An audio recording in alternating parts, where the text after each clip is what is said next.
Pernah sadar nggak kalau gagal jantung itu sebenarnya adalah tahap akhir dari semua penyakit kardiovaskular? Iya, semuanya. Buat kamu calon perawat, ini info yang wajib banget masuk otak. Hari ini, kita bakal bongkar 5 fakta fatal gagal jantung yang bakal sering banget kamu temui pas dinas di Bangsal. Kita bakal bahas cepat mulai dari bedanya anatomi kiri dan kanan, ngomongin persentase fraksi ejeksi, 4 stadium kerusakannya sampai tanda bahaya di tahap akhir. Tapi jangan kemana-mana dulu ya, karena di poin nomor 4 nanti aku bakal bahas pilar obat yang percaya deh ini pasti bakal ditanyain sama instruktur klinis kamu pas ujian stase. Oke, kita masuk ke fakta nomor 1, kiri versus kanan. Nah, sebelum pusing ngomongin obat-obatan, kita harus paham dulu nih, letak masalahnya ada di mana. Konsep ini basic banget, tapi jujur aja sering bikin mahasiswa kepleset pas ujian. Jadi gini, gagal jantung kiri itu terjadi pas ventrikel kiri kita melemah. Akibatnya apa? Darah nggak kuat dipompa keluar, terus malah numpuk balik ke paru-paru. Makanya pasien bakal sesak napas parah, apalagi pas lagi tiduran. Nah, kalau gagal jantung kanan, ini biasanya efek domino dari yang kiri tadi. Darahnya numpuk di sistem vena tubuh. Jadinya muncul edema atau bengkak di kaki, pergelangan, perut, bahkan sampai hatinya ikut membesar. Rumus cepatnya gampang banget, kiri itu paru, kanan itu tubuh. Gampang diingat kan? Coba komen, siap di bawah sekarang juga kalau kamu udah paham konsep basic ini, biar kita bisa langsung gas ke poin selanjutnya.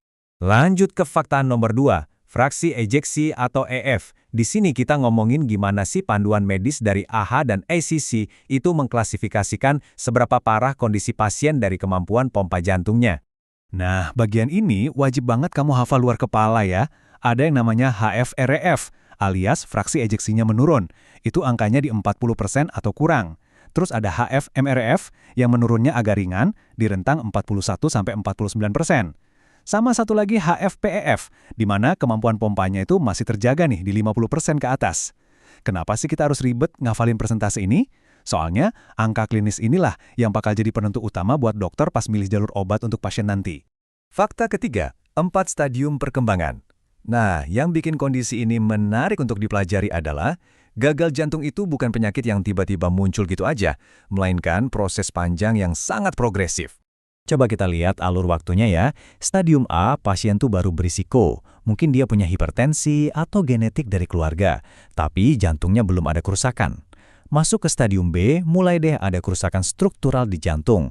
Tapi hebatnya, pasien sering belum ngerasain gejala apa-apa. Terus masuk stadium C, nah ini dia, gejala kayak sesak napas dan capek akut mulai kerasa banget. Sampai akhirnya di stadium D, ini stadium lanjut di mana gejalanya udah parah banget dan refrakter. Artinya, kondisinya nggak membaik sama sekali walaupun udah dikasih terapi medis paling maksimal. Oke, tarik nafas dulu. Kita masuk ke fakta keempat. 4 pilar obat farmakoterapi. Aku bakal agak pelankan suaraku di sini karena ini dia materi paling krusial yang harus kamu kuasai buat ronde klinis di Bangsal. Berdasarkan pedoman klinis paling update, ada 4 pilar obat utama yang terbukti ampuh banget nurunin angka kematian pasien gagal jantung, khususnya yang tipe HFrEF tadi. 1. Penghambat RAS kayak ARNI, AC inhibitor atau ARB. 2. Beta blockers. 3. MRA kayak spironolakton. Dan yang keempat, penghambat SGLT2. Terapi kombinasi dari keempat obat ini udah jadi standar emas alias golden standard perawatan mutlak zaman sekarang. Sekarang perhatiin spesifik buat ARNI, kayak sakubitril atau valsartan.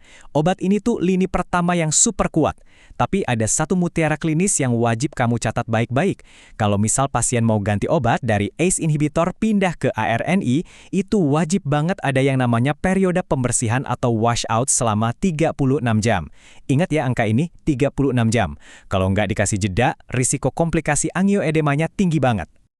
Coba dong, tekan tombol like di bawah kalau kamu udah pernah lihat atau ngebantu ngasihin salah satu obat dewa ini ke pasien pas kamu lagi dinas. Kita sampai di fakta kelima, tanda-tanda bahaya di tahap akhir. Sekarang kita bahas kondisi real gimana semua materi tadi berkaitan sama fase ujung perjalanan penyakit pasien di stadium D tadi. Di tahap akhir atau end stage ini, fokus perawatan biasanya udah geser ke arah paliatif atau hospice care. Pasien bakal ngerasain sesak napas yang benar-benar parah, bahkan pas mereka cuma rebahan santai aja. Terus nafsu makan hilang total yang bikin berat badannya turun drastis. Dan satu hal yang super penting tapi kadang luput, penurunan kognitif. Saat jantung gagal mompa dengan efektif, suplai oksigen ke otak pelan-pelan ngedrop. Dan inilah yang secara aktif bikin pasien sering banget kebingungan dan cemas luar biasa di tahap-tahap akhir ini. Oke, penjelasan kita udah hampir beres nih. Yuk, kita rekap cepat dulu poin-poin terbesarnya, biar ilmunya benar-benar nempel di otak kamu buat ujian besok. Jadi, intinya gini. 1. Selalu bedain anatominya. Kiri itu masalah numpuk cairan di paru, kanan itu bengkak di area tubuh. 2. Hafalin persentase fraksi ejeksi. Ingat, HFrEF itu di bawah atau sama dengan 40%. 3. Pahamin proses progresif dari stadium A sampai D. 4. Ingat kombinasi 4 pilar obat wajib, plus aturan jeda 36 jam buat ganti ke RNI. Dan 5. Peka sama bahaya penurunan fungsi kognitif pasien akibat kurang oksigen di tahap akhir.